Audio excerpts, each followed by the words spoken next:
உணவளித்த அமுத சுரபி இன்று இறந்தும்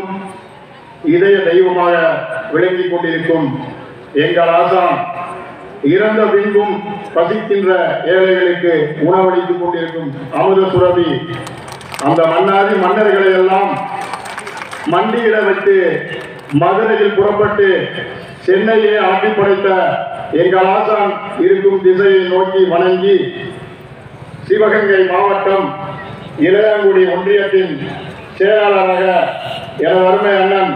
திரு தர்மராஜ் அவர்களை எனக்கு நிறைய ஆண்டுகளுக்கு முன்பு தெரியும். அன்று இருந்து அவர் உழைத்த பணத்தில் இந்த ஒன்றியத்தை வழிநடத்துவது போல எங்கள் தலைவர் இறந்தும் இன்று வரைக்கும் இந்த ஒன்றியத்தில் சிரித்த முகத்தோடு இந்த அருமையான விழாவை சிவகங்கை மாவட்டத்தின் செல்லப்பிள்ளை அருமை அண்ணன் மாவட்ட கழகத்துடைய செயலாளர் திருவேங்கடம் அவர்கள் தலைமையில் மாநில கழகத்தின் தேர்தல் பிரிவு செயலாளர் அருமை சகோதரர் விருதுநகருக்கு முதல் முத்திரை பதித்த எங்கள் அண்ணன் அழகர் சாமியை கூட்டி வந்து இந்த சிறப்பான விழாவினை